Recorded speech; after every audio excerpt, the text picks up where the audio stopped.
Kjo është hera e dytë që bulevardi Lezi Sufi i qytetit të Peshkopis i nënshtrohet një rehabilitimi të plot. Investimi 100 milion lekëve vitit 2016 u dëmtua brenda një kohë të shkurtër, duke çuar miliona lekë të taksa paguesve shqiptar dëm.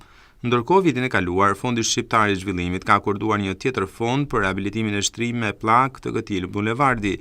Plot 2.2 milion euro janë dhënë sërish nga taksat e shqiptarëve për këtë investim.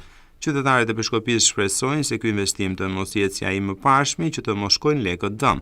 Ata shprehen se punimet kanë ecur shumë ngadalë dhe se firma duhet të mbyllë më shpejt për shkak të sezonit turistik.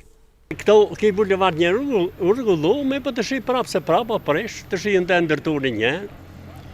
Lekë tona për çku, shpenzimet tona janë, po çfarë i bëjmë na s'dim ka dashur ne. Po milion euro, po, s'ma përgjithësi askush për këta.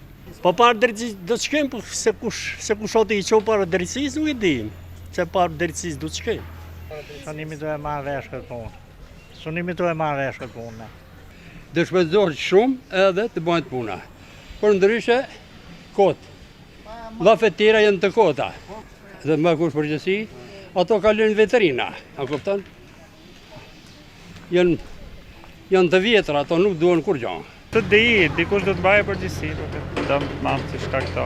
Do të ketë diçka që t'i kontrolloj këta shpenzime që bëhen, që radhën e parë që u prish, që radhën e ditë që po zgjatë kaq shumë, rrëmuj e madhe. Po punimet tani janë mirë, shumë mirë janë, po kush ato punimet e para, kush majti përgjithësi. Shpejt janë bënë ato edhe duhet jashtë loje.